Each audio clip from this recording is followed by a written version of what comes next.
we have our official casting of the new Harry Potter, Hermione Granger, and Ron Weasley.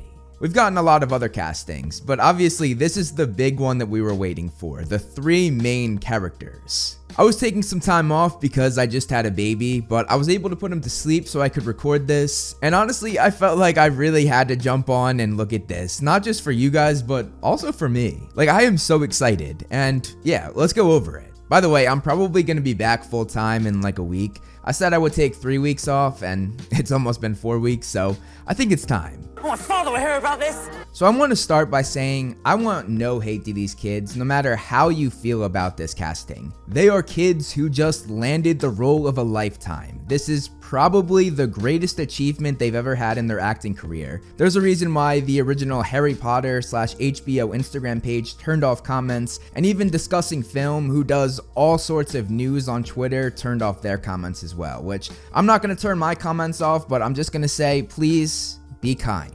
You remember that.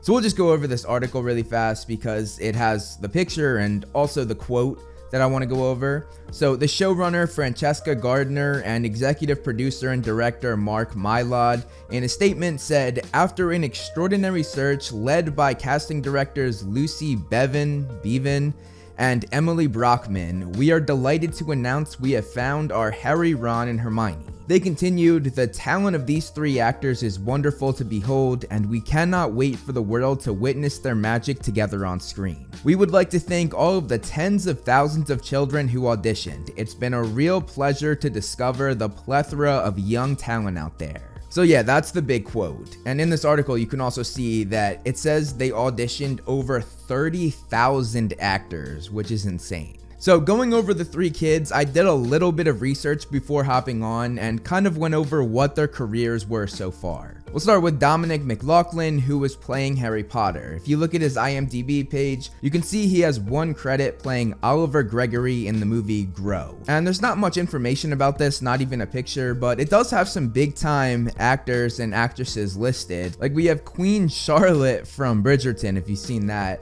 And also Nick Frost, which is interesting because he was actually cast in the series to play Rubeus Hagrid. So that's a cool coincidence. And besides Grow, there is actually nothing else that I could find online of anything else he did in his career. He's basically a relatively unknown actor up until this point. And then we have Arabella Stanton, who is playing Hermione Granger, and she has a lot more credits to her name. On her IMDb page, she has no credits, but I did some research and she has a lot of stage credits. So she was actually in Matilda the Musical, and she starred as Matilda. When I grow up, I will be tall enough to reach the branches that I need to reach to climb. And she did a few other things on stage like Starlight Express, Matilda Jr., Chitty Chitty Bang Bang Jr., Frozen Jr., and yeah, so she has a lot more on her resume. We also know that she went to Theater Academy at the Guildford School of Acting. And then we have Alistair Stout as Ron Weasley. And he doesn't have any credentials. We don't know anything that he was in either on the stage or on the screen. So it seems like he's very unknown. So we know that Dominic is 11 years old, we know that Arabella Stanton is 10 years old, and we don't actually know the age of Alistair Stout, but it looks like it's around the 10 to 11 age, which is perfect because they go to Hogwarts at 11 years old. But yeah, let's look at the actual photo of these three. This picture also reminds me so much of the photo shoot that Daniel Radcliffe, Emma Watson, and Rupert Grint did together the day that they were all cast. That was the first time that they were ever together. So it's cool that I'm sure that that was on purpose, that they kind of recreated that in a way. So Harry, let's zoom in a little bit.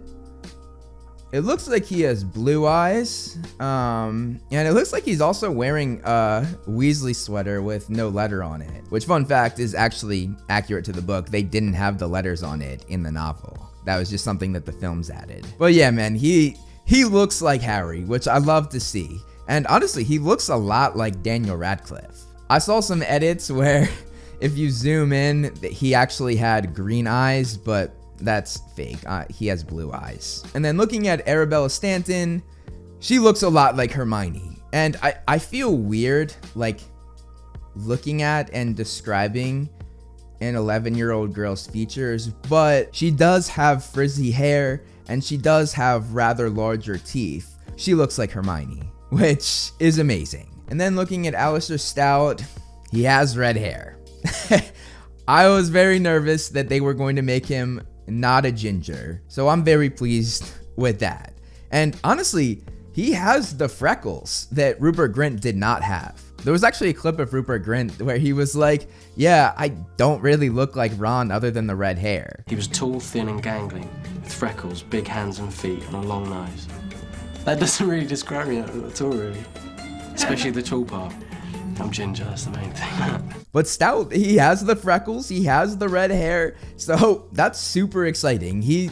All three of them, honestly, all three of them look like their characters, which is a huge relief. I'm not gonna lie, I was a little bit nervous after the Snape casting. I've given my thoughts on that, so I'm not gonna really harp on that. I made a whole video on it, tweeted a few things about it. Getting back to the trio, man, I'm really happy with this. I'm really happy. Obviously, this is just one photo. We haven't really seen them even talk. So we're basing all of this on one image, but from this image, it's a good casting. So I thought it would be interesting to just look at a few fans' reactions. So let's see. So this person posted a picture of Hermione, I think from the illustrated edition, and said that Emma... Shit. That's my tweet. I didn't even realize that was me. That's crazy. When did I post that? 2020? But yeah, I said that Emma Watson playing Hermione always makes me forget that she isn't supposed to be attractive because she has bushy hair, buck teeth, and Arabella Stanton is not ugly at all. Honestly, I think that all of those features, the bushy hair, the teeth, I think they suit her very well. She is a very beautiful child actor. So I actually found somebody that was upset with this casting. No, and again, abso-frickin-lutely no. Hermione is white. Get over it. Okay, well, yeah, I guess she does have a little bit darker skin, but I don't have a problem with this whatsoever. I think that is totally fine. It's not that dark, and she looks just like Hermione. No matter what her skin color is, she looks like Hermione. She has the bushy hair, she has the teeth, so I have no problem with that whatsoever. Hermione's got nice skin. Wouldn't you say? As skin goes, I mean. I've never really thought about it. But I suppose, yeah. Arabella Stanton, she has nice skin. Don't have a problem with it. From what I've seen in her appearance, she's perfect. So yeah, to wrap up, I am very happy with this casting. Son's crying. So I'm just gonna wrap this up. So yeah, this makes me more excited than I've ever been for this HBO remake so far. That's all for today though. I'll see you guys later. I gotta go get my son.